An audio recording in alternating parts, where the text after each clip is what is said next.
The moment Myrtle Ellsworth stepped off the stagecoach in Caldwell, Kansas, in the sweltering summer of 1879, she knew with absolute certainty that the man standing at the edge of the dusty street watching her with dark, unreadable eyes was going to be either her greatest problem or her greatest salvation. And as the weeks wore on, she discovered, with a breathless sort of wonder, that he was destined to be both. Myrtle was 24 years old, sharp-tongued when she needed to be, and soft-hearted when she thought no one was watching. She had come west from Cincinnati, Ohio, carrying 2 leather trunks, a sewing kit her mother had pressed into her hands at the train depot, and a letter of employment from a woman named Mrs. Clara Holt, who ran the only dress shop in Caldwell worth mentioning. Myrtle had been a seamstress in Cincinnati, quick with a needle and blessed with an eye for color, but the city had grown stifling after her father's debts caught up with the family, and the small house on Maple Street had to be sold to cover them.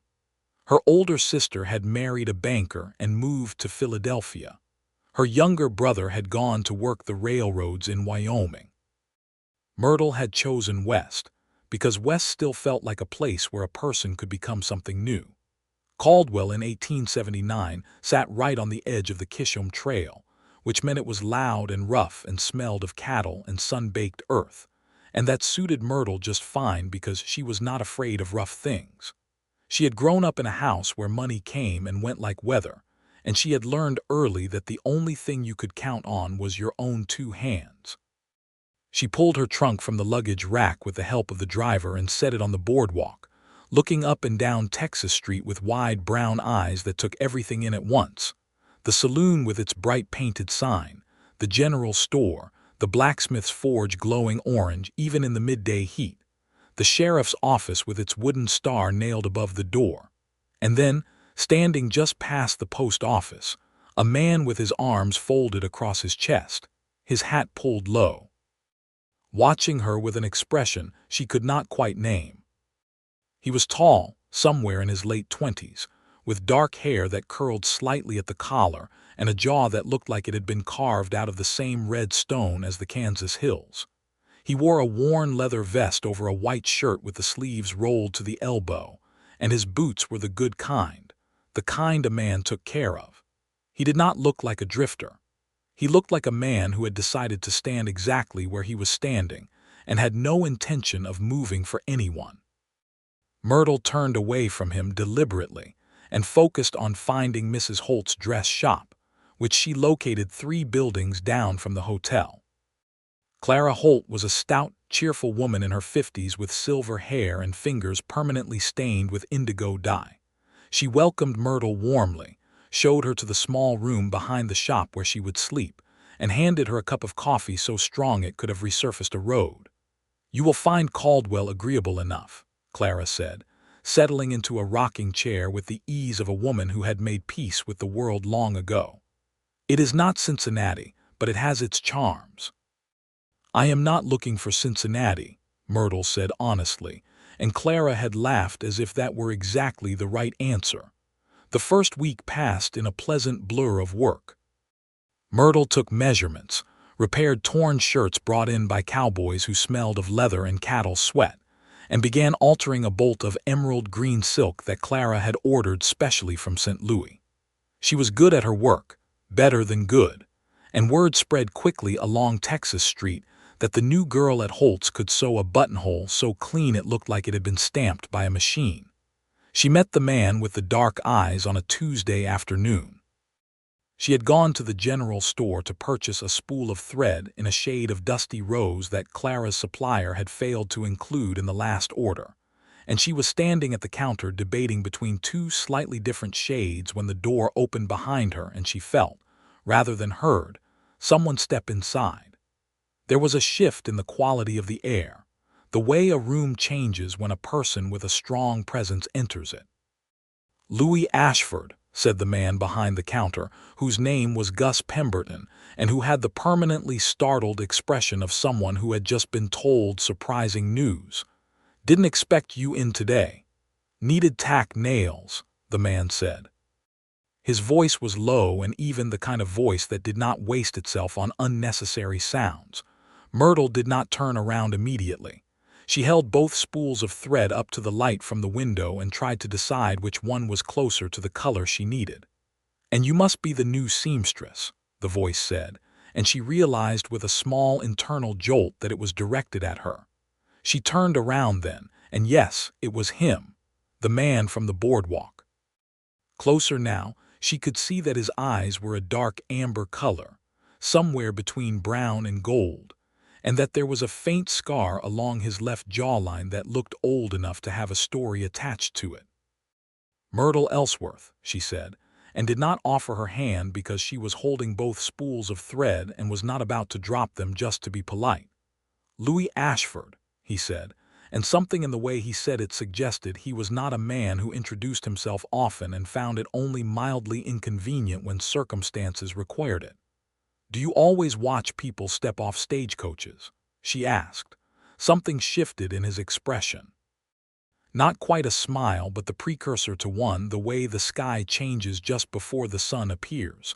"I was waiting for a letter," he said. "The mail comes in on the same coach." Myrtle looked at him steadily. "Did your letter arrive?" "No," he said. She turned back to the counter and selected the slightly darker spool of rose thread. "Then we are both disappointed," she said pleasantly, and paid Gus Pemberton and walked out. She told herself on the walk back to the shop that he was not particularly interesting. She told herself this twice more over dinner that evening, which meant, of course, that he was very interesting indeed. Caldwell was a cattle town, which meant it lived and breathed by the rhythms of the drives. The Longhorns came up the Kisham Trail from Texas through the spring and summer, thousands of them at a time. And with them came the cowboys who had ridden through dust and storm and drought to get them there. Men who were lean and sun-darkened and who spent their wages on whiskey and a good meal, and a night in a soft bed with the almost evangelical fervor of the recently saved. The cattle buyers came from the north and east, men in good coats with careful eyes, and the town did a brisk business in everything from boot leather to playing cards for the 3 months of the season before things quieted down again.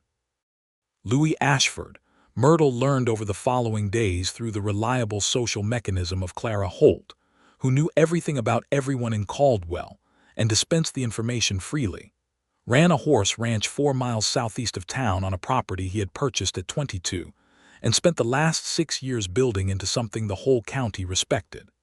He bred and trained working horses, the kind that cowboys needed for the drives, strong and sure-footed and calm under pressure. He was 28 years old. He had no wife. He had come to Caldwell as a young man from Missouri with almost nothing, and had built everything he had with his own labor, which in Clara's estimation was the finest kind of building there was. "Is he a good man?" Myrtle asked, threading a needle with the precision of long practice. Clara looked at her over the rim of her coffee cup with bright, knowing eyes. "He is a complicated man," she said, "which is usually more interesting." "I did not ask if he was interesting." "No," Clara agreed serenely. "You asked if he was good. The answer is yes. He is also the kind of man who does not know what to do with himself when he is not working, and he works all the time, and he has been alone for long enough that he has started to forget it bothers him." She set down her cup, "which is always a shame." Myrtle said nothing and kept her eyes on her stitching. It was Clara who arranged the second meeting, though she would deny to her dying day that it had been intentional. She sent Myrtle out to the Ashford Ranch on a Wednesday morning with a parcel of mended work shirts that Louis had apparently brought into the shop the week before Myrtle's arrival. Clara could easily have sent the boy who ran errands for the shop, a 10-year-old named Percy, but Percy had a cold, Clara explained, and the shirts needed delivering because Louis's drive season started in 2 weeks and he would need them.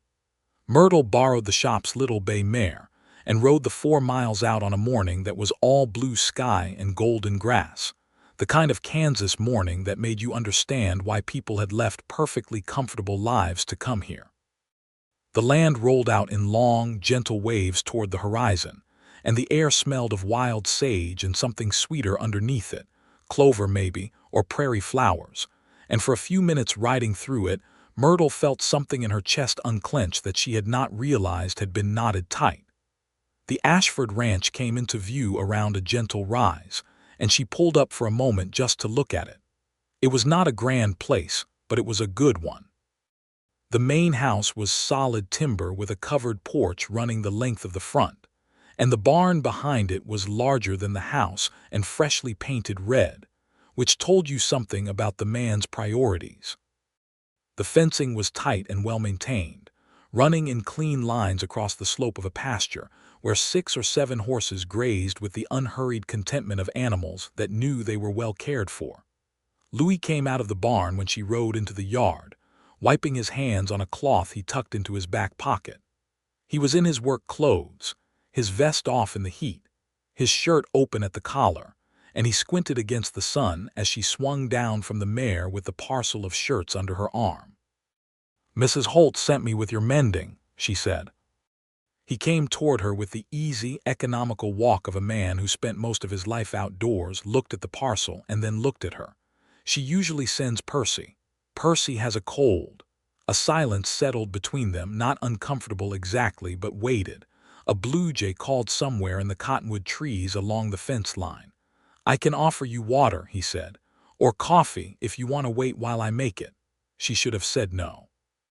She had work to do at the shop, a complicated collar alteration for the wife of the cattle buyer from Wichita that required all of her attention. She should have handed him the parcel and ridden back. "Coffee," she said. She did not know why she said it. That was not entirely true. She knew exactly why she said it.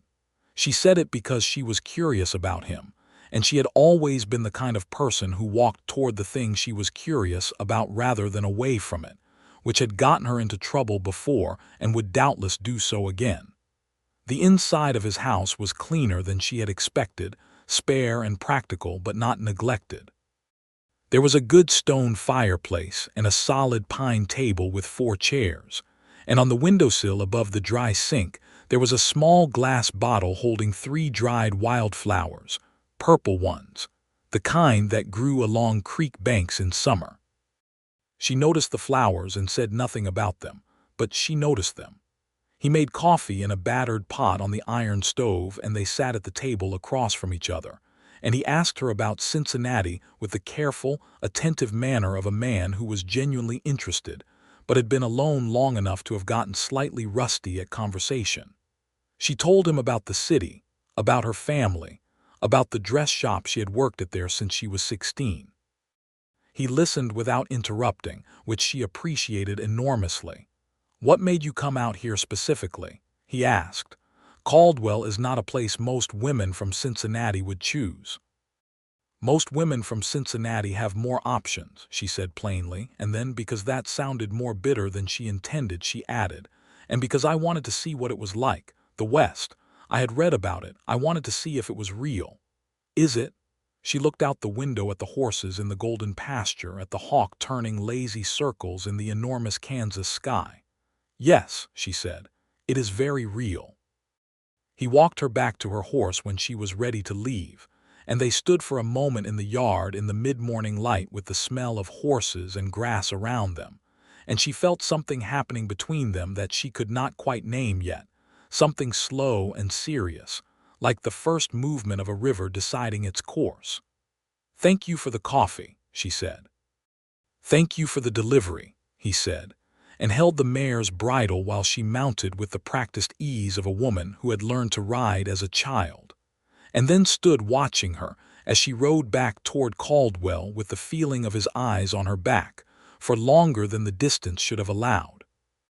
The weeks that followed had the quality of a slow-burning fire, the kind that does not announce itself but warms a room so gradually that you do not notice you have become dependent on it until the day it goes out and the cold comes rushing back. He came into the shop on a Friday. He said he needed a new shirt made. Clara took his measurements with brisk efficiency and quoted him a price, and he paid half in advance, which was what Clara required, and when he left, Clara gave Myrtle a long, steady look that communicated a complete paragraph in 3 seconds. "I will be making the shirt," Myrtle said, without looking up from the collar alteration. "Of course you will," Clara said, and went back to her own work. She made the shirt from good blue chambray, the kind that was soft enough to break in quickly but sturdy enough to last through a hard season. She paid attention to every seam, every buttonhole, every line of stitching, with a care that she told herself was purely professional. She was a craftsperson, and a craftsperson made everything as well as it could possibly be made. That was all. He came back for the shirt 10 days later, and she handed it to him across the counter, and he held it up and looked at it for a long moment, turning it slowly in the light. "This is the best shirt I have ever owned," he said, and he sounded as if he meant it in a way that went beyond the shirt itself. "It is good fabric," she said, "and I sewed the buttons on with waxed thread so they will not come loose easily." He looked at her then, and she looked back, and whatever that thing was between them, it took another step forward. He began finding reasons to come into Caldwell more regularly, which was not lost on anyone in a small town where people had few enough distractions that they paid careful attention to each other's habits. He would stop at the shop, usually in the late afternoon when the worst of the heat had passed, sometimes with a legitimate errand, and sometimes with an errand so transparently manufactured that it was almost endearing. Once he came in to ask if Clara stocked buttons, which she did prominently, in a display case right next to the door that any person with functioning eyesight could not have missed. Clara, to her eternal credit, sold him the buttons with a completely straight face and made no comment whatsoever until he had left, and then she looked at Myrtle and said only, "Buttons." Myrtle laughed so hard she had to set down her scissors. On a warm evening in late July, Louis appeared at the shop just as Myrtle was finishing for the day and asked if she would like to walk with him, and she said yes before she had time to think about it, which was probably the best way to handle such an invitation anyway. They walked east along the edge of town, where Texas Street gave way to a dirt path that followed the curve of Bluff Creek, and the evening light was the color of amber, and the air had cooled to something that actually deserved to be called pleasant. They talked about ordinary things at first. She told him about a particularly difficult alteration she had spent the better part of 2 days wrestling into submission, a ball-gown bodice whose original maker had apparently had a wildly inaccurate understanding of how the human ribcage worked. He talked about a young mare he was training, a 3-year-old sorrel that was quick and smart but had a tendency to overthink things and needed to learn to trust. "How do you teach a horse to trust?" she asked. He was quiet for a moment, thinking about it seriously, the way she had already come to understand he approached most things. "You have to be consistent," he said. "You cannot be one thing one day and a different thing the next. And you have to be patient. You cannot rush it. It happens at its own pace or it does not happen at all." She looked at him sideways in the warm evening light. "That sounds like something that applies to more than horses." "Most things that are worth knowing about horses apply to more than horses," he said, and she saw the corner of his mouth turn up in that way it had that was almost a smile. They stood at the edge of the creek for a while in the comfortable silence of two people who were beginning to understand that silence with each other was not empty but full, and the water ran low and clear over its rocky bed, and the cottonwoods rustled overhead, and somewhere behind them Caldwell made its evening sounds, a piano from the saloon, a dog barking twice and then falling silent, the distant lowing of cattle. "Can I ask you something?" she said. "You can ask," he said, which she had already identified as his way of saying yes while leaving himself a small amount of room. "Who sends you letters that never arrive?" He was quiet for long enough that she thought he might not answer, and she was preparing to let it go when he said, "My brother. He went to California 4 years ago. We write back and forth, but the mail between here and the coast is unreliable. I have probably missed half his letters, and he has probably missed half of mine." "What is his name?" "Daniel." Something in the way he said the name was careful, the way you are careful with something fragile. "He is younger. He went because he wanted something different from what Missouri or Kansas had to offer. He is that kind of person." "Are you not?" He looked at her with those dark amber eyes. "I want this," he said simply. "This land. This work. I have always known what I wanted, and it was always here." Myrtle thought about that on the walk back, about the particular kind of courage it took to know what you wanted and stay faithful to it. He walked her to the door of the shop, and they stood on the boardwalk in the blue dusk, and he looked at her for a moment in a way that made the air feel slightly thinner. And then he said good night and touched the brim of his hat and walked away, and she stood there for a count of 3 before she went inside. She did not sleep particularly well that night. August arrived like a hammer, relentlessly hot, the sky bleached pale by the heat, and the air so dry that the wooden boards of the shop floor cracked. The cattle drives were at their peak, and Caldwell was loud and full and smelled magnificently, terribly of everything the Wild West was, and would be for only a few more years before the railroads and the farmers and the fences changed everything. Myrtle absorbed it all with the attention of a person who understood that she was living inside something that would become history. She was working late on a Tuesday when she heard voices raised on the street outside, and then a commotion that resolved itself into 2 cowboys who had apparently disagreed about something with enough conviction to bring it into the street. This kind of thing happened in Caldwell with the mild regularity of summer thunderstorms, and Sheriff Matt Johnson, a steady man with impressive mustaches, usually appeared within minutes to sort it out, which he did. No one was seriously hurt. It was over in 10 minutes. But in the aftermath, there was a knock at the shop door, and she opened it to find Louis standing there with a small cut above his right eyebrow that was bleeding with the cheerful enthusiasm of head wounds everywhere. "What happened to you?" she said, stepping back to let him in. "I was walking past when it started," he said. "Got closer than I intended." "Sit down," she said, "and when to get clean water and cloth because of course Clara kept a small medicine kit in the back room, the practical necessities of a woman who had spent decades in a frontier town." She cleaned the cut with efficient, gentle hands, and he sat very still and watched her face while she worked. "It is not deep," she said. "It will not need stitching." "I know," he said. "I have had worse." "I imagine you have." She pressed a clean cloth to it, and he raised his own hand to hold it there, and for a moment their hands were both on the cloth, and they were very close together in the lamplight, and neither of them moved. "Myrtle," he said, and her name in his voice had a quality she had not heard before, something that made it sound important. "Louis," she said. "I would like to take you to dinner," he said. "Not as an errand or a coincidence. Dinner at the hotel dining room tomorrow evening if you are willing." She looked at him steadily. The lamp threw gold light across the planes of his face, and the cut above his eyebrow was already slowing. "I am willing," she said.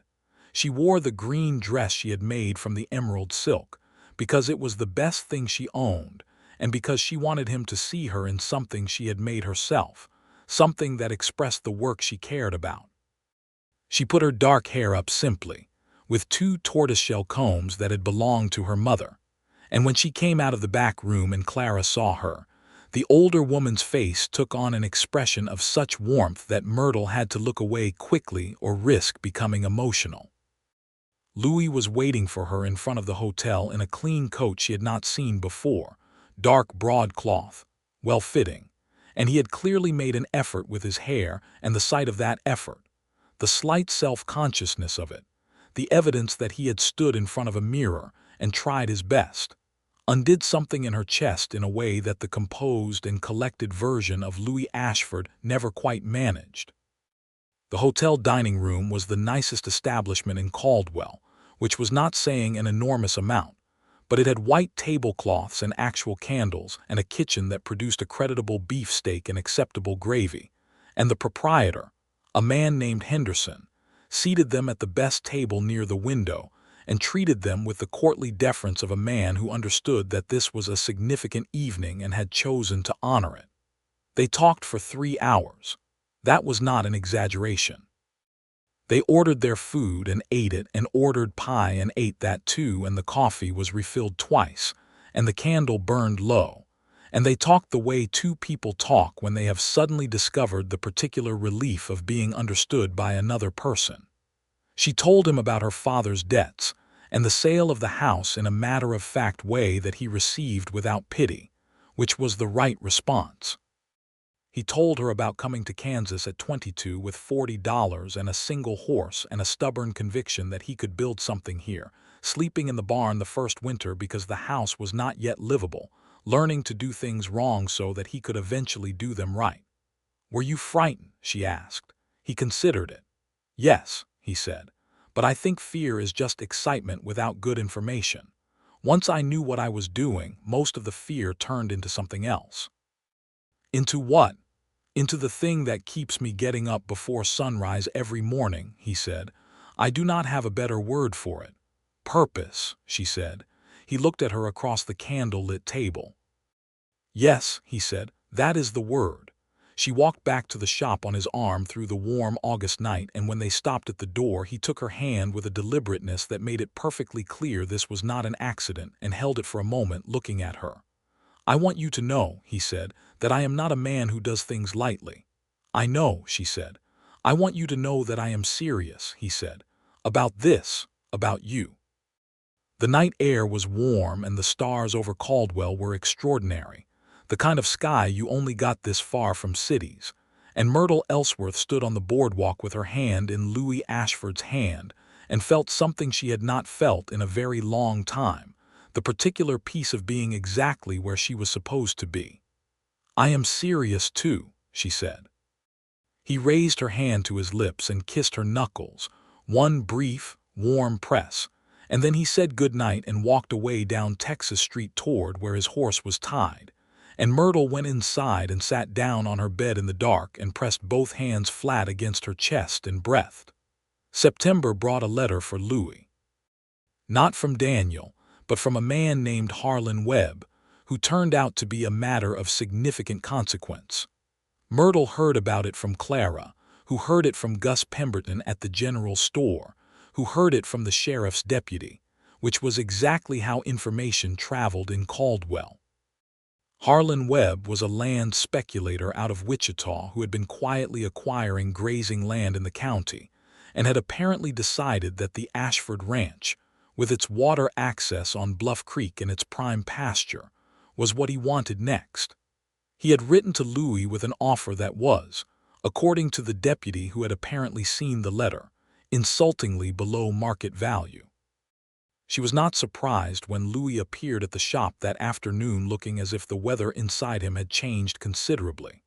She sent Clara out for her afternoon walk with a look that the older woman understood completely, and sat Louis down and put coffee in front of him and asked him to tell her. He did. Harlan Webb was not a man who took no for an answer easily, and he had the kind of money and the kind of connections that made a person's no feel less solid than it should. He had already acquired 3 other properties in the county through a combination of pressure and legal maneuvers that were, if not technically illegal, not things a decent person would be proud of. "He cannot force you to sell," Myrtle said. "No," Louis agreed, "but he can make it difficult. He has already spoken to 2 of the men who buy my horses regularly, suggesting there might be better options elsewhere. I lost one contract yesterday." She looked at him carefully. "What are you going to do?" "I am not selling," he said flatly. "That land is mine. I built everything on it. I am not going anywhere." "Good," she said. "Then let us think about how to make that position as strong as possible." He looked at her with something that might have been surprise, and then something deeper and warmer than surprise. "You said let us." "Yes," she said. "I did." There was a silence that had the weight of something being decided between them without words. "I think," he said slowly, "that there is something I ought to say to you." "I think," she said, "that there probably is." "I am in love with you," he said, with the directness of a man who had spent 3 weeks deciding to say something and had, having decided, no interest in saying it halfway. "I have been for some time. I do not know exactly when it started. Maybe when you picked the darker thread at Pemberton's without looking like you had any doubt about it. Maybe before that on the boardwalk. I cannot pinpoint it, but it is there and it is not going away, and I thought you should know." Myrtle looked at him across the table with his coffee in front of him, and the afternoon light coming through the shop window, and the sound of Texas Street going about its business outside, and she felt the truth of her own feelings settle around her like something she had been carrying for a long time and was only now allowed to set down. "I love you too," she said. "And I picked the darker thread because the lighter one was the wrong shade by half a tone and anyone with eyes could see it."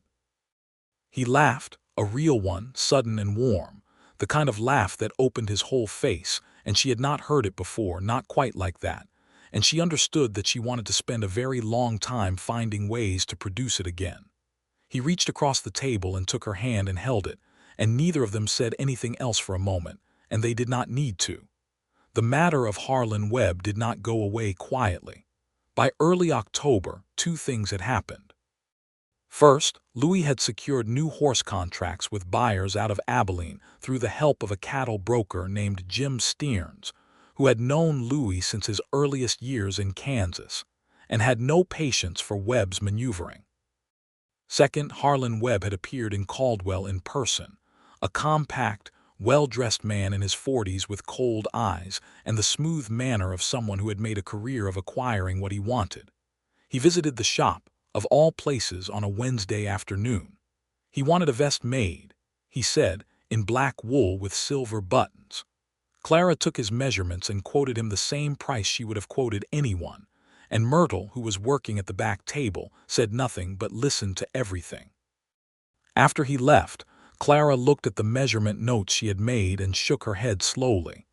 "He has the look of a man who mistakes what he can buy for what he deserves," she said. "Yes," Myrtle said, "he does." Webb made his approach to Louis again the following week, in person this time at the ranch, and Louis declined again, without raising his voice, with the calm certainty of a man who had thought it through from every angle and was satisfied with his position. Webb left without creating a scene, which Myrtle was told by Louis that evening when he came to walk with her, but his parting comment had been something to the effect that things could change, and that land without a settled future was a difficult thing for a man to manage alone. Louis and Myrtle were walking along Bluff Creek in the October evening when he told her this, and she stopped walking and looked at him and said, "He implied that being alone was the vulnerability." "Yes," Louis said. "Then do not be alone," she said simply, looking at him with all of it in her eyes, everything she had been thinking for weeks. Every morning she had woken up and the first thought in her head had been him. Every evening she had fallen asleep turning over the small moments of the day that had contained him. He stopped walking. "Myrtle," he said. "I know it is fast," she said. "I know we have only known each other a few months. I know that is not very long. But I also know what I know, and I have always trusted what I know, and what I know is that I want to be with you, and I want to be there on that land you built, and I want—" She stopped, pressed her lips together, and then continued more quietly, "I want the life I have been imagining since August." He looked at her for a long moment in the fading copper light of the Kansas evening. The creek ran behind them. A pair of geese went over, calling. "What life is that?" he said softly. "One with you in it," she said, "properly." He closed the distance between them in 2 steps and took her face in his hands with such gentleness that she felt it somewhere she had not expected, all the way through her, and he kissed her. And it was not a tentative kiss or a polite one, but the kiss of a man who had made up his mind and was fully committed to the position. When they separated, she was breathing somewhat unevenly, which she found she did not mind at all. "Will you marry me?" he said. "Yes," she said, without a single moment of hesitation.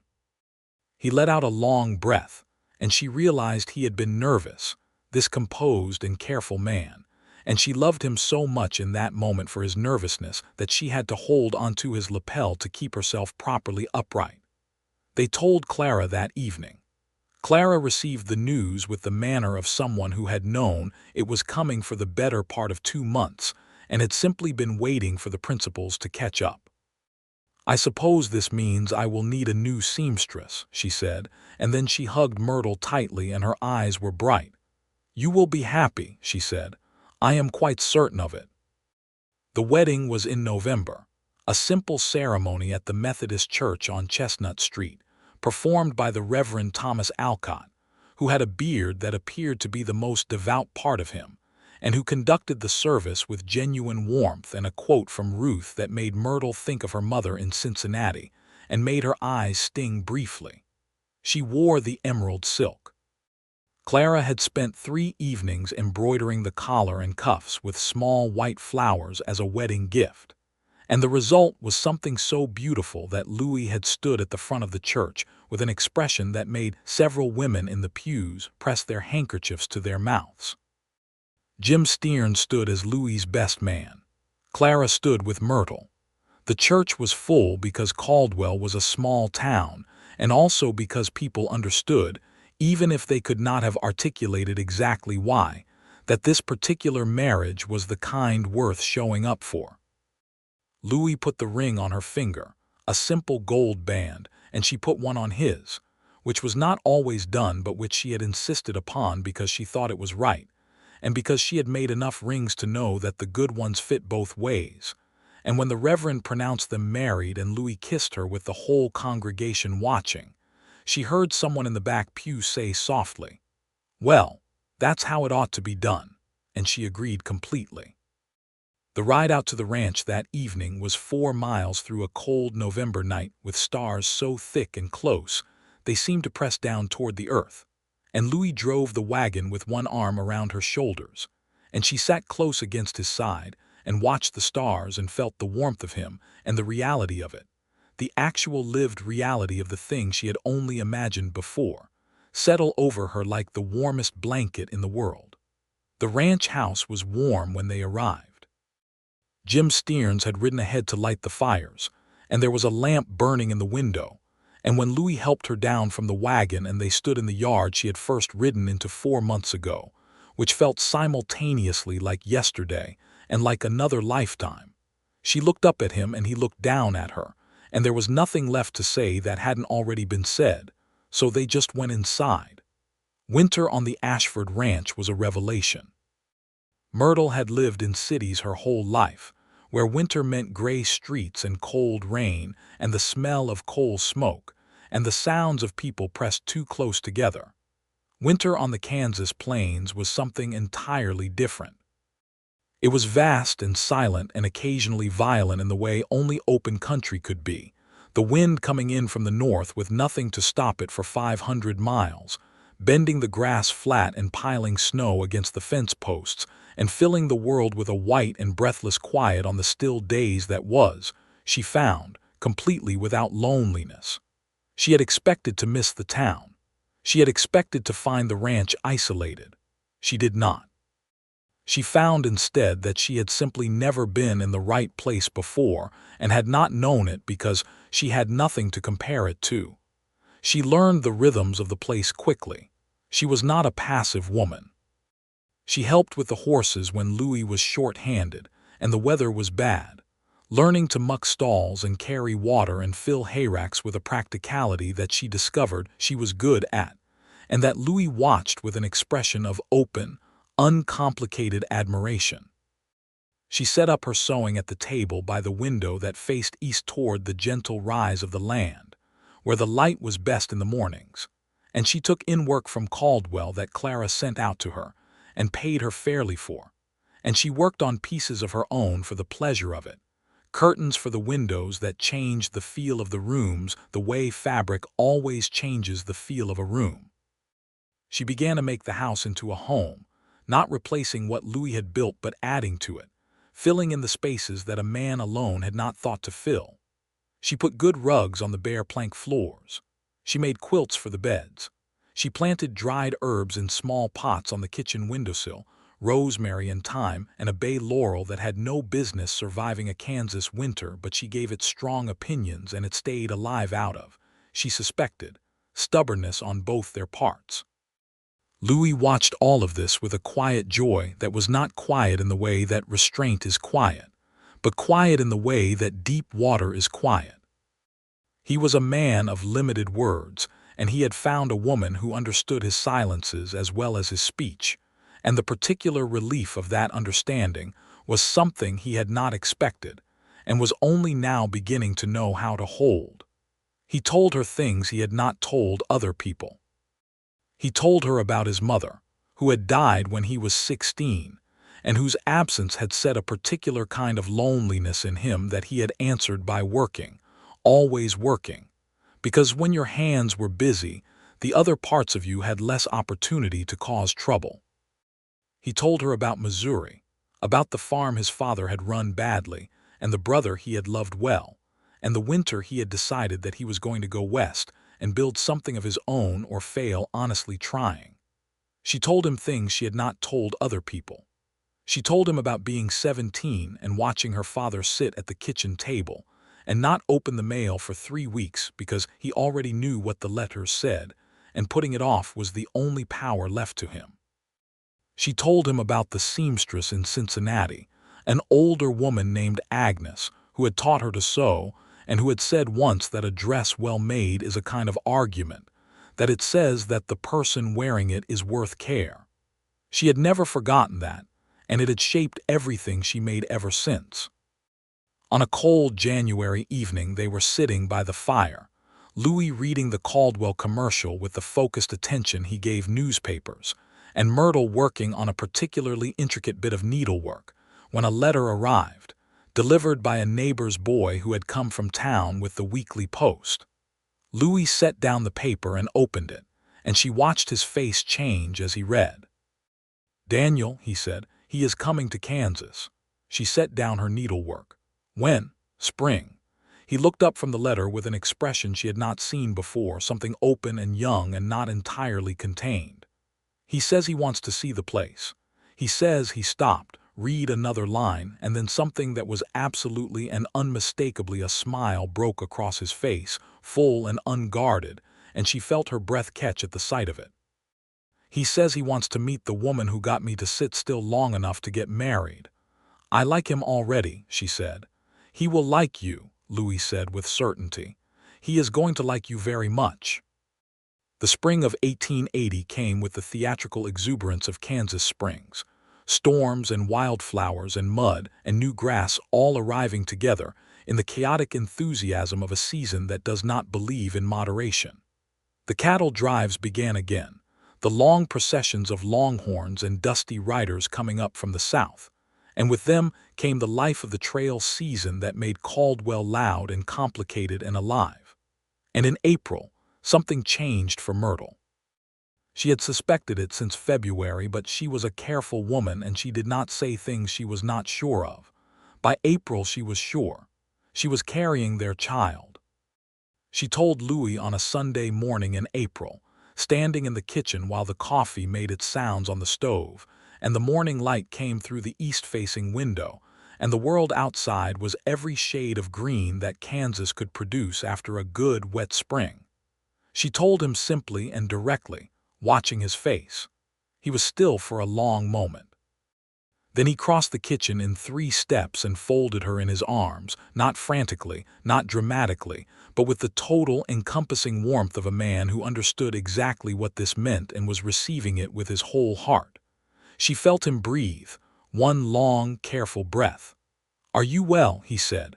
"I am very well," she said. "Are you happy?" he said. "I am so happy," she said, "that it frightens me a little." He pulled back to look at her and cupped her face in his hands. "Do not be frightened," he said. "I am here." "I know," she said. "That is the part that helps."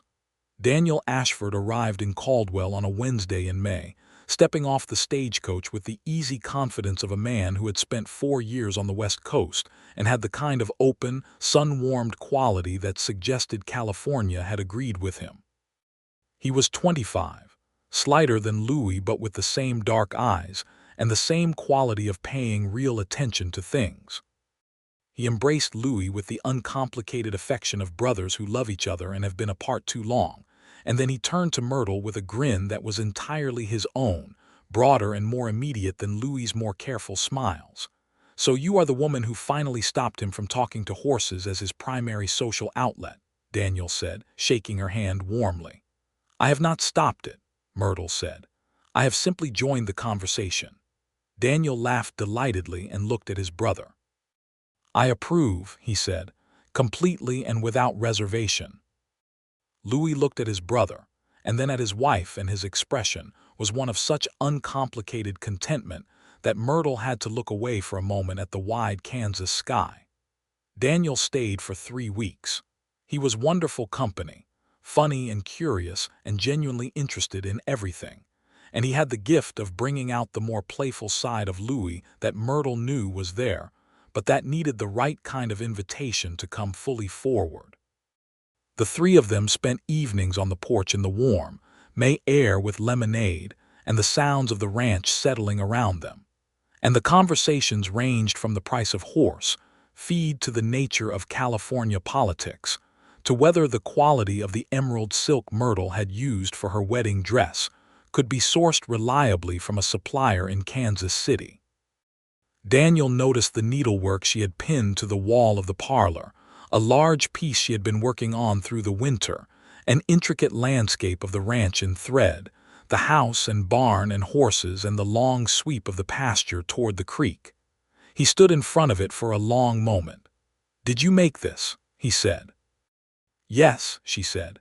"Louis," Daniel said to his brother, who was standing in the doorway, "your wife is an artist." "I know," Louis said, with the simple, certain pride of a man stating something that requires no embellishment. Myrtle felt the warmth of that so strongly she turned to the window so neither of them would see how much it meant to her. Before Daniel left, he and Louis spent an afternoon sitting on the porch talking in the way brothers talk when they know the time together is running short, and Myrtle stayed inside and gave them the space of it. And when Daniel came in to say goodbye to her, his eyes were slightly brighter than usual. "Thank you," he said quietly, "for making him happy. I was worried about him out here alone. I should not have worried, but I did, and now I can stop." "He did not need saving," she said. "He just needed someone to be alongside." "Yes," Daniel said, "that is exactly it. He left on a Saturday and the ranch felt quieter after he went, but it was a good quiet, the kind that comes after something full and warm, not the kind that comes from absence." Harlan Webb made one final attempt in June. He came to the ranch himself this time, riding up the lane with 2 men behind him, and Myrtle watched from the porch while Louis walked out to meet him in the yard with the unhurried, certain manner of a man on his own land. She did not go inside. She stayed on the porch, sitting in the wooden chair Louis had built there and working on her sewing, and she was present and visible and made no effort to be otherwise, and she understood this as a kind of statement that she was making deliberately, and she was comfortable with it. Webb talked. Louis listened and then declined, again, in the same words he had used before, which were the same words he would go on using as many times as necessary. Webb said things about the future of small operations in a changing market, about the difficulty of sustaining a family on uncertain ground, and his eyes flicked to Myrtle on the porch, and to the visible evidence that a child was on its way. And he said something that she could not hear clearly from where she was sitting, but whose general tenor she could read in the slight tension that came into Louis's shoulders. Louis said something back, quietly, and Webb's expression shifted. The 2 men with Webb shifted in their saddles. Then Webb turned his horse and rode away, and the 2 men followed him, and he did not come back. She did not ask Louis immediately what he had said. She waited until they were at dinner that evening, venison stew and fresh bread that she had made that morning, and then she asked. "I told him that what was mine, Louis said, and that no amount of money would change that, and no threat would either, and that the next time he rode onto my land uninvited, I would have words with Sheriff Johnson about the nature of the visit." He paused, then added, "I also told him that my wife was watching from the porch and that she had better legal sense than either of us combined, which I believe to be true." Myrtle looked at him across the dinner table. "I have a moderate knowledge of property law," she said carefully. "I may have overstated it slightly for effect," he said. "It worked." She pressed her lips together against a smile. "Louis Ashford," she said, "you are not as literal as you would like people to think." "No," he agreed and smiled at her, and she loved him very much. The baby came in October, on a still, cold morning when the sky was the particular shade of pale gray that Kansas wore in the weeks before winter arrived in earnest. The birth was long and hard, and the doctor from town arrived just in time, a young man named Dr. Hale, who had studied in Kansas City and who had competent hands and a calm manner, and Clara Holt came too and was invaluable and steady throughout.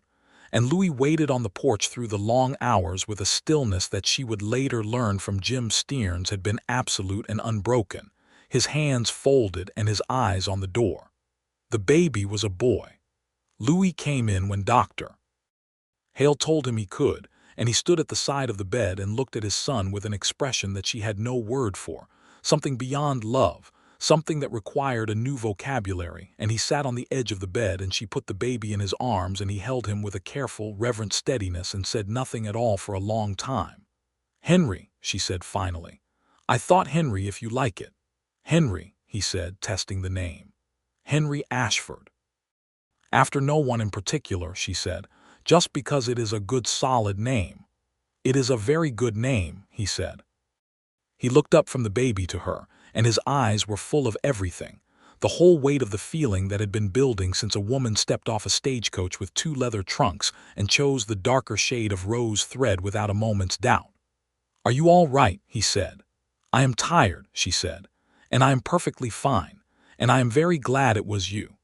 He leaned forward carefully with the baby in his arms and pressed his lips to her forehead and held them there for a long moment. "It was always going to be you," he said. Clara, still in the room, turned very thoroughly to look out the window and was absolutely not crying. The winter of 1880 into 1881 was the quietest and the most complete that Myrtle could remember, and she had not expected quiet to feel like fullness, but it did. The ranch settled into its winter rhythms, the horses needing more care in the cold, the days shorter and the work continuing regardless. Louis was up before dawn and in the barn by lamplight, and she would lie in bed for a few minutes each morning, listening to the sounds of the house, and the sleeping baby in the small wooden cradle Louis had made with his own hands and feel something so close to complete it, sometimes made her close her eyes just to hold on to it. Henry was a calm baby, which Louis took as evidence of good character and Myrtle took as evidence of excellent luck.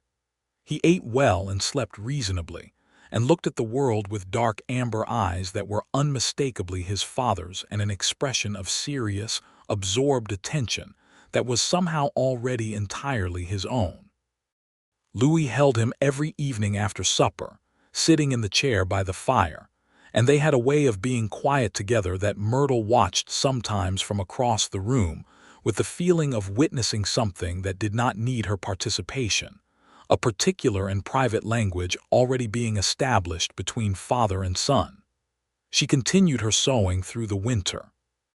Clara sent work out from town still, and Myrtle had begun to take her own commissions directly, her reputation having spread enough that women from as far as Wellington were writing to inquire about her work. She had an idea forming slowly through the winter months, something she had not spoken aloud yet, but that she was letting develop in its own time the way she had learned to let things develop, at their own pace or not at all. In February, she told Louis the idea. She wanted to open her own shop. Not in Caldwell, or not only there. She had been thinking about a mail-order arrangement, something she had read about in one of the women's journals Clara subscribed to, where a person could offer custom sewing by correspondence, take orders and measurements and specifications by letter, produce the work at home, and send it by the increasingly reliable postal service that was covering more of the country every year. She had the skill for it. She had the reputation for it, small as it was. She had in the ranch house enough space to work properly. She laid it out for him at the kitchen table, her notes beside her coffee cup, her reasoning clear and practical. He listened to all of it without interrupting. "What do you need to start?" he said. "A better sewing machine than the one I have," she said. "There is a Wheeler and Wilson advertised in the commercial for a good price, and money for initial materials, perhaps $30, and the time to write the letters and establish the correspondence." "Done," he said. She looked at him. "You have not asked about the return." "I trust your judgment," he said. "You trusted mine about the ranch." She looked at him for a moment. "Louis," she said. "Myrtle," he said, and there was everything in it. The Wheeler and Wilson sewing machine arrived in March from Kansas City, shipped by rail to Wichita and then by wagon to Caldwell, and then to the ranch by Louis himself in the wagon. And when he carried it inside and set it on the table by the east window, she sat down in front of it and ran her hands over the painted iron arm and the bright nickel wheel with the expression of someone who has just been handed exactly the right tool. She was in business by April. The letters went out to 6 women she had corresponded with, 3 in Caldwell, 1 in Wellington, 1 in Wichita, 1 in Abilene, describing her services and her prices and enclosing a small sample of her stitching. By May she had 5 commissions and had turned away one she could not complete in time, which was exactly the right problem to have. The summer of 1881 passed with the satisfying fullness of a life that was genuinely working. Henry learned to sit up and then to pull himself along the floor with determined crawling, and then to stand at things, gripping the edge of the sewing table and looking up at his mother at work with a look of absolute fascination, as if the motion of the needle was the most interesting thing in the world.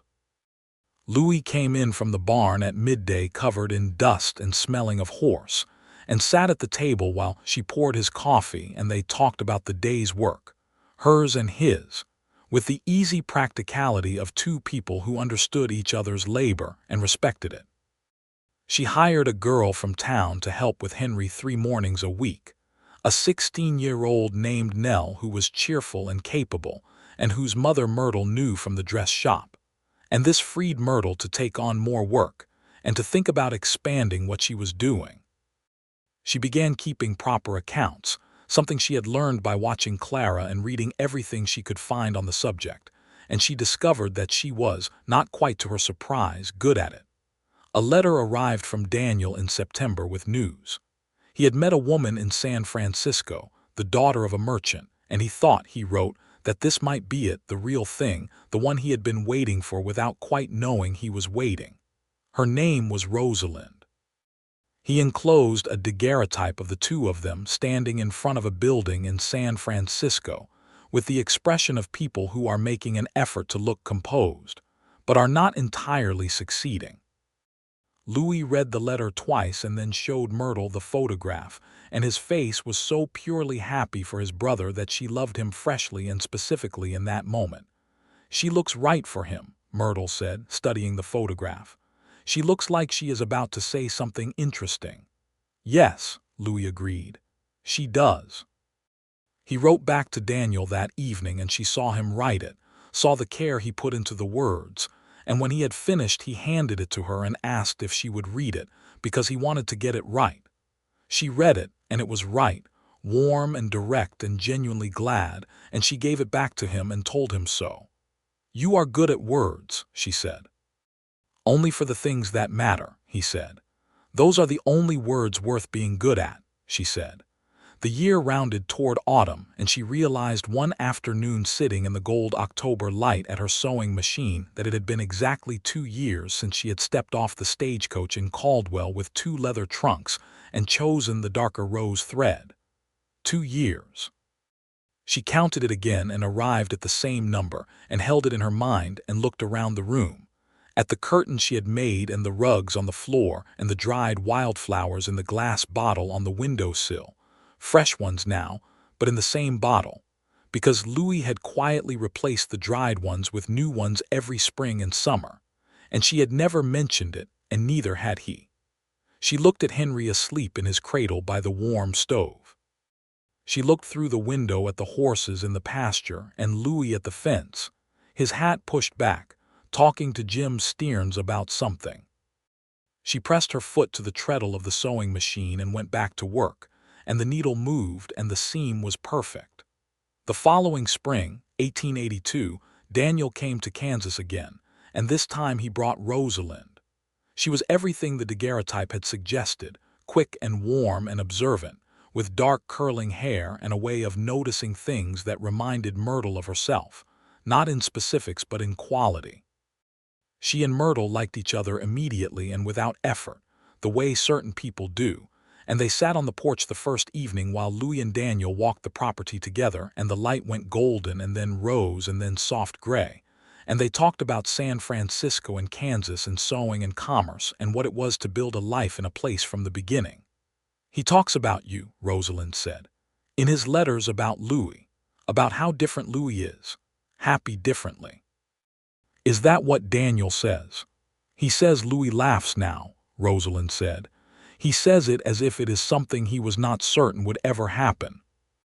Myrtle looked out at the two brothers walking along the fence line in the evening, Louis's arm briefly around Daniel's shoulder, both of them gesturing toward the north pasture, talking with the ease of people who have run out of distance between them. "He laughs," she confirmed. "Often." Daniel and Rosalind stayed 2 weeks, and in that time it became apparent to everyone, in the way things become apparent without being stated, that Rosalind was expecting a child, which Daniel confirmed on their last evening with the uncomplicated joy of a man who cannot hold good news still any longer. Everyone was delighted.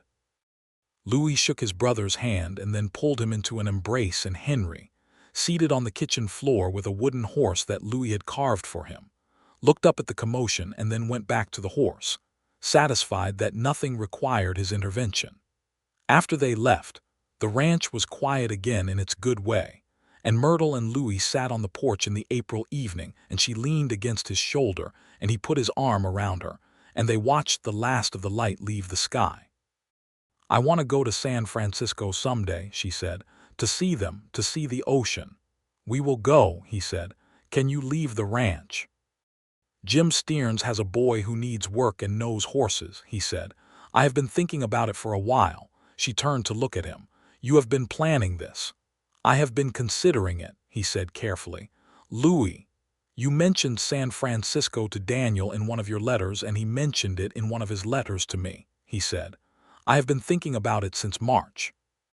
She looked at him in the last of the April evening light, this quiet and careful and entirely devoted man, and she thought about how wrong she had been on that first day when she had decided he was probably not particularly interesting. And she was so glad she had said yes to the coffee, and yes to the walk, and yes to everything that had come after, and she pressed her face briefly against his shoulder and breathed him in. Leather and wood smoke and the particular smell of him that she could not describe, but that was more familiar to her now than anything else in the world.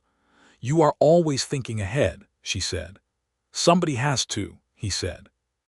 "You are always thinking at full speed in multiple directions at once. Is that a complaint?" "No," he said. "It is one of the things I love most about you." Henry appeared at the porch door then, having woken from his evening nap with the efficiency of a child who did not intend to miss anything, and Louis reached down and picked him up with the ease of a man who had been doing it long enough to have it become automatic and perfect. And Henry put both small hands on his father's face with the proprietary certainty of a child who knows this person absolutely, and Louis turned his head and kissed one of the small hands. And Myrtle watched them both and felt the happiness of it so completely that it was almost impossible to contain. The years settled and deepened around them like good soil. The sewing business grew steadily, and by 1883 Myrtle had a genuine reputation extending to Kansas City and beyond, women writing to her from Missouri and Nebraska and Oklahoma Territory for her custom work. And she had developed a specialty in wedding gowns that were, by general agreement among those who had worn them or admired them, the finest available by correspondence in the Western Territories. She took on more help, a young woman named Ada from Caldwell who had quick hands and a good eye and who came out 3 days a week, and learned from Myrtle with the diligent attention of someone who understood she was being taught something worthwhile. Clara Holt sold her shop in 1883 to a woman from Wichita, and retired to a small house on the east side of Caldwell that she furnished with remarkable taste, and where she kept a vegetable garden of impressive productivity. She came out to the ranch for Sunday dinner at least twice a month, and she and Myrtle maintained the warm, particular friendship of two women who had known each other at exactly the right moment, and who found that the friendship improved with time the way good things do. In the spring of 1884, Myrtle was expecting their second child. She told Louis in the kitchen again on a Sunday morning again, and the similarity to the first time was not lost on either of them, and he crossed the room and held her in the same way, but it was different too, deeper and more knowing, the embrace of two people who had been through things together and knew what it meant. "Henry is going to be pleased," she said. "Henry is going to want to be fully in charge," Louis said, with the precision of a man who knew his son. Henry, at 3 years old, was indeed deeply interested in being in charge of everything. He was a serious child, observant and deliberate in the way his father was, with a sudden loud laugh that was entirely his own, and that burst out of him occasionally with the startling quality of an unexpected sunny morning. He loved the horses with a completeness that Louis found deeply satisfying, and that Myrtle had given up pretending was surprising.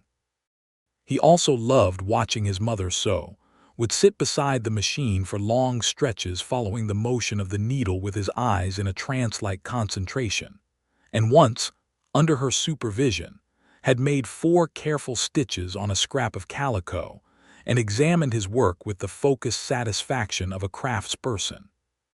The second baby came in October of 1884, a girl this time, and they named her Clara, because there was no more natural name for her, and because when they told Clara Holt, the older woman cried openly and without apology and said, "That is the finest thing anyone has ever done for me," and squeezed Myrtle's hand so hard it left marks.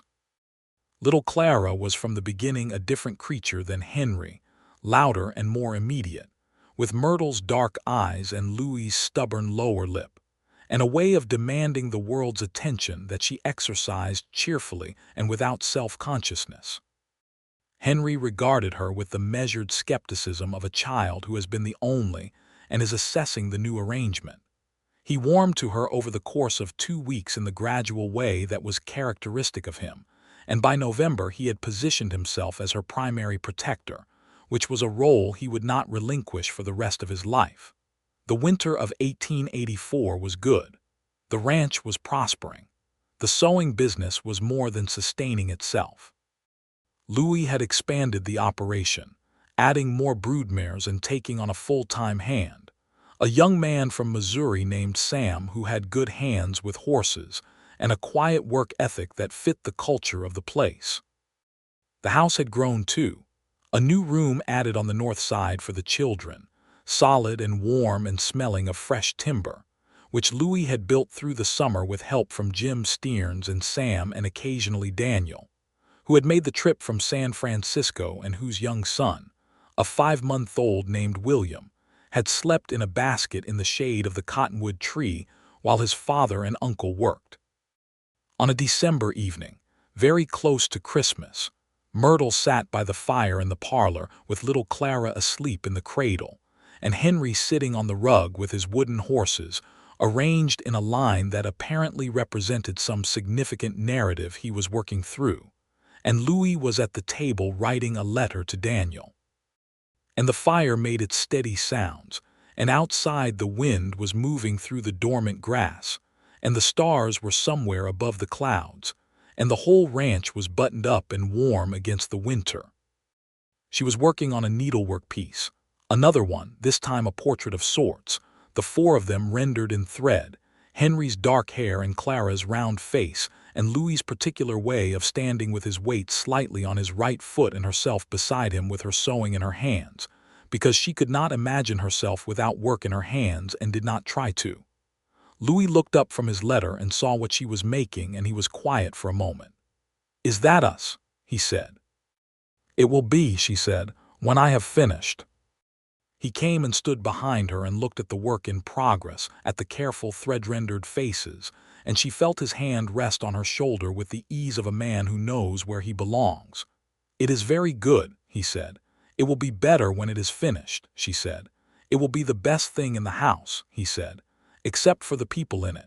She put her hand over his where it rested on her shoulder and held it there. Henry looked up from his horses.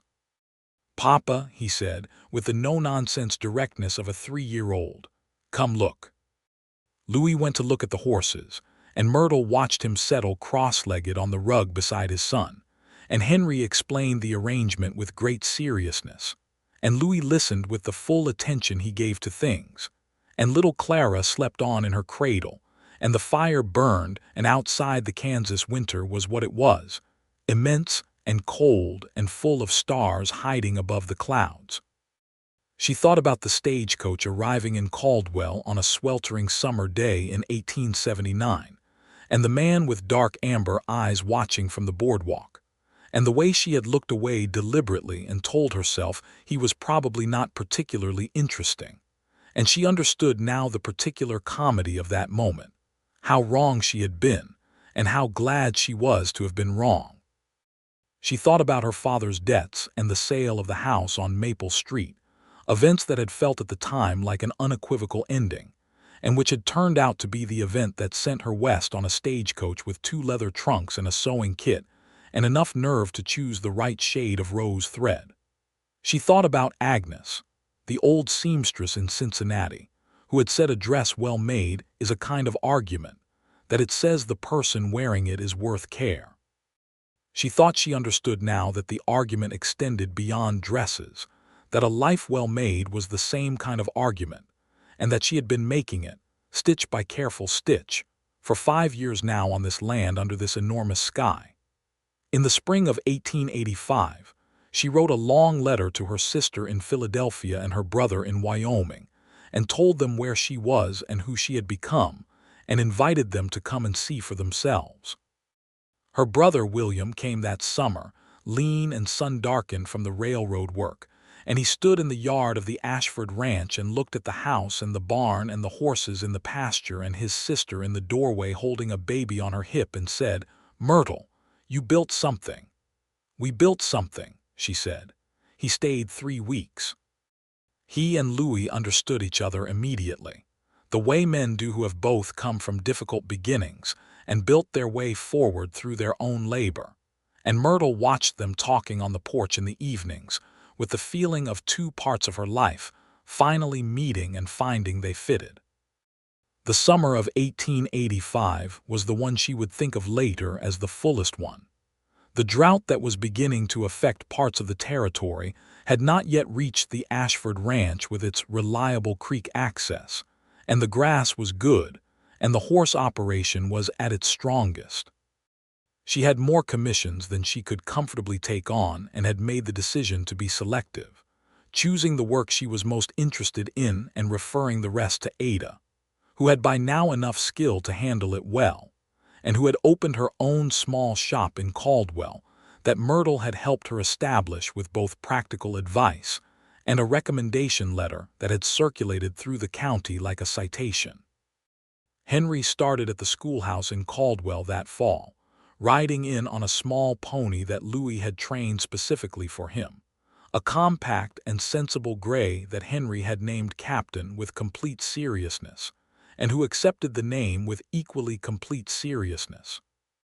Henry sat as straight in the saddle as his father, and rode with the natural ease of a child who had been around horses from before he could walk.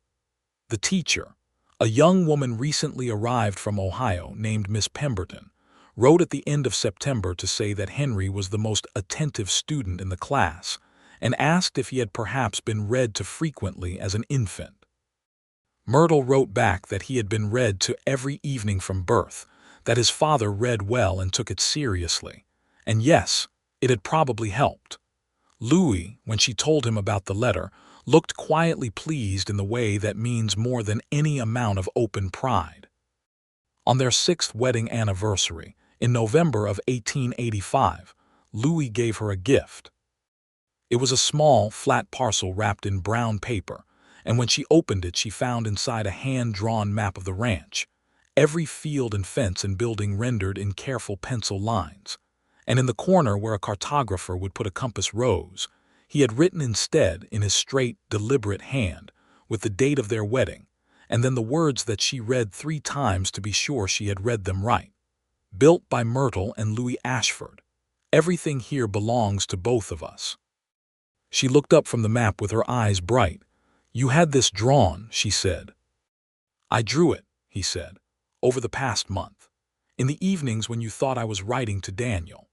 She looked down at the careful lines and felt the weight of what they represented, everything they had made together, the land and the work and the 2 sleeping children in the room down the hall and the warmth of the house they had filled together, and the life that was larger and more completely hers than anything she had imagined stepping off that stagecoach with her 2 trunks and her sewing kit and her nerve. Louis, she said. Yes, he said. You are the best thing that has ever happened to me, she said, and I want you to know that I know it. He took the map gently from her hands and set it on the table, and then he put his arms around her in the fire-lit parlor of the house they had made, and she pressed her face to his neck and held on. I feel the same way, he said quietly into her hair. Every day, without exception. Outside, the November wind moved through the Kansas grass, which bent and recovered, as it always had. The fire burned steadily. The map sat on the table with its careful lines and its true thing written in the corner. The horses in the barn shifted and settled. The children slept. And Myrtle Ellsworth Ashford, who had stepped off a stagecoach in 1879 with everything to prove, and 2 leather trunks and a sewing kit, who had chosen the darker shade of rose thread without a single moment of doubt, who had ridden 4 miles on a borrowed bay mare to deliver a parcel of work shirts and stayed for coffee and never quite left, held on to her husband in their warm house on their good land under the enormous Kansas sky, and was, in every way that mattered and in every way that she had ever imagined or hoped for, completely and fully home. The years after that were the ones that would make up the texture of memory. Daniel and Rosalind made the journey from San Francisco in the summer of 1886, their son William sturdy and curious at 2 years old, and Daniel's easy laugh rang around the ranch in a way that made Louis younger for the duration of the visit. Rosalind and Myrtle sat on the porch in the evenings after the children were settled and talked with the ease of women who have already established that they are going to like each other, and are now enjoying the confirmation of it. Little Clara, at 2, had opinions about everything, and expressed them with a fluency of communication that went well beyond her vocabulary, which was already extensive. Henry, at 5, had taken on the responsibilities of elder sibling with a solemnity that would have been comic if it were not entirely sincere, and he followed Louis around the ranch in the mornings with the focused interest of a child who was learning, systematically, everything his father knew. Louis had begun teaching him about the horses.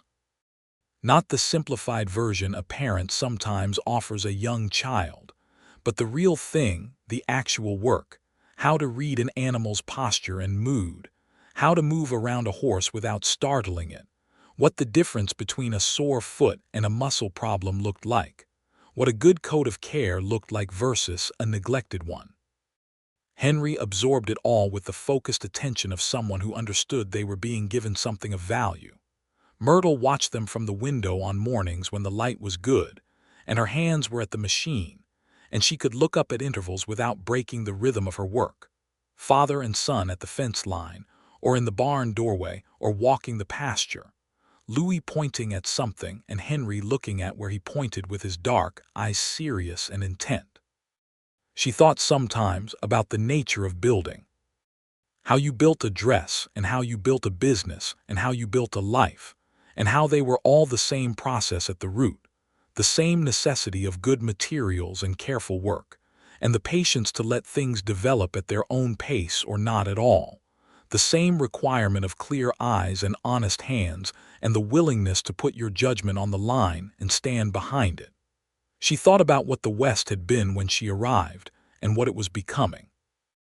The cattle drives were changing already by the mid-1880s, the fences going up and the railroads extending deeper into the territories, and the open-range days that Caldwell had been built around drawing toward their close. It was a change the town felt, a gradual shifting of the basis of things, and Myrtle watched it with the attentive interest of a woman who had arrived at the beginning of something and was present to observe its evolution. Louis's horse operation adapted with the times, as he had always known it would need to. The demand for cattle-drive horses changed, but the demand for good working horses did not disappear. It changed shape. Farmers needed them. Freighters needed them. The Army had contracts that Jim Stearns helped Louis navigate, long-term agreements for remounts that provided a steady income independent of the cattle season's fluctuations.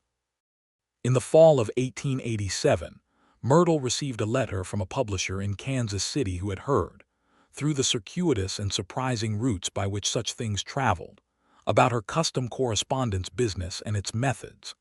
The publisher was preparing a series of practical guides for frontier women and wanted to know if she would write a chapter about establishing a home-based business in the territories, focusing on the specific challenges and opportunities of the work. She read the letter at the kitchen table while Louis ate his breakfast and Henry got ready for school, and Clara attempted to feed herself porridge with the optimistic self-reliance of a 3-year-old. She handed the letter to Louis. He read it without expression, which meant he was reading it carefully. He handed it back. "You should do it," he said. "You think I can write well enough for publication?" He looked at her steadily. "You write letters that people keep," he said. "I have read them. Clara Holt has mentioned it. Ada has mentioned it. Yes, you can write well enough." She wrote the chapter.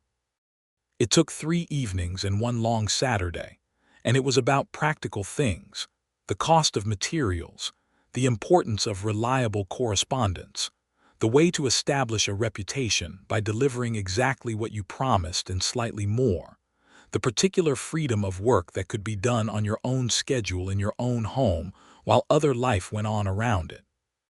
She sent it to the publisher, and the publisher used it, and sent her a contributor's copy when the guide was printed, and she put it on the shelf next to the family Bible and the county agricultural survey from 1879, and thought that these 3 things together represented a reasonable summary of who she was and what she cared about. Their 3rd child came in the spring of 1889, another boy, whom they named James, after no one in particular, but because it was a good solid name that wore well, which was a quality Myrtle had always trusted in names as in fabric. James arrived with an ease that was almost startling after Henry's long labor and Clara's dramatic entrance, and he was pink and peaceful, and settled into the household with the adaptable calm of a youngest child who has understood from the beginning that he is joining something already in progress, and has decided to make himself agreeable. Henry, at 8, received his new brother with a brief assessment and then turned back to his horses. Clara, at 4, was immediately and comprehensively enchanted and had to be gently restrained from holding the baby every moment of his first week on the basis that she was not yet quite large enough to be fully trusted with something so new and soft. Louis looked at his 3rd child in his arms in the lamplit bedroom, and then looked at Myrtle in the way he had looked at her every time with everything in it, and said, "Are you all right?" "I am wonderful," she said, and meant it. She had come a long way from the woman on the stagecoach. That woman had been capable and brave and clear-eyed, but she had also been alone in a way she had not entirely admitted to herself, carrying the weight of her family's difficulties and the responsibility of reinvention entirely by herself, setting her jaw and choosing the next right thing because there was no one to share the choice with. That woman had walked into Caldwell with her trunks and her needle and her nerve, and she had been enough. She had always been enough, but this was more than enough. This was the thing she had not known to want until she had it, the particular fullness of a life that was genuinely shared, the practical and daily companionship of a person who knew you in all your ordinary moments as well as your extraordinary ones, who had seen you tired and frustrated and wrong about something and had stayed, who had built something beside you and called it ours without hesitation. By 1890, Myrtle's correspondence sewing business was being mentioned in the Kansas City Journal, as an example of what frontier women were doing with their skills in the new economy of the settling West. She was 25 when she had arrived in Caldwell. She was 35 when she read the journal piece, sitting at the table by the east window with the Kansas morning light on the page, and the sound of James talking to himself in the next room, and the distant sound of Louis and Henry in the barn, and Clara's quick footsteps on the porch. She set the journal down and picked up her current work, a wedding gown for a young woman in Wichita whose letter had described, with a combination of excitement and nervousness that Myrtle found entirely charming, the exact shade of ivory she wanted, and the particular style of collar she had seen in a fashion plate from New York, and the way she hoped the gown would make her feel on the day. Myrtle had written back with specific questions, and a sample of the ivory silk she proposed to use, and a sketch of a collar adjustment that would produce exactly the effect described. And the young woman's reply had been so grateful and so happy that Myrtle had smiled reading it for fully 5 minutes. Agnes had said a dress well made was an argument. Myrtle understood now that the argument was for joy. That every piece of work done with real care was a small insistence that the person on the receiving end was worth that care, that their happiness on their important day was worth the attention of someone who took their craft seriously enough to make it beautiful. She had been making that argument for 20 years. She intended to go on making it for 20 more. On a May morning in 1890, Louis found her on the porch, and she was looking out at the pasture where the horses grazed in the early light, and he came and stood beside her and looked at the same thing, and they were quiet together in the way they had been quiet together 100 times, 1,000 times, the silence that was not empty but was made of everything they knew about each other. "What are you thinking?" he said, which was a question he sometimes asked and which he asked because he genuinely wanted to know. "I am thinking," she said, "about the stagecoach." He was quiet. "I am thinking about stepping off it and looking down Texas Street and seeing you standing by the post office watching me. And I am thinking about how I told myself deliberately that you were probably not interesting." She heard him make a sound that was the cousin of a laugh. "And," he said, "and I am glad I went for the coffee," she said. He put his arm around her shoulders and she leaned into him, and the morning light came across the Kansas land in long gold lines, and the horses moved slowly through the wet grass, and somewhere in the house James was waking up, and would shortly make his requirements known.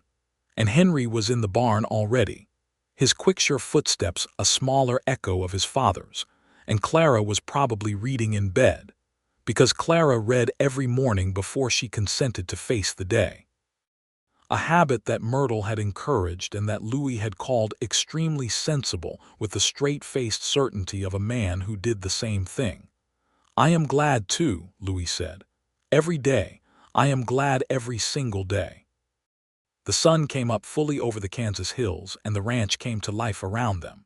The sounds and smells of the place they had made and the life they had built, all of it real and solid and full of the ordinary, extraordinary things that make up a shared life. The smell of coffee and horses, the sound of children, the weight of a good day's work, the warmth of a person beside you who knows you completely and has chosen you deliberately and will go on choosing you every morning for all the mornings left.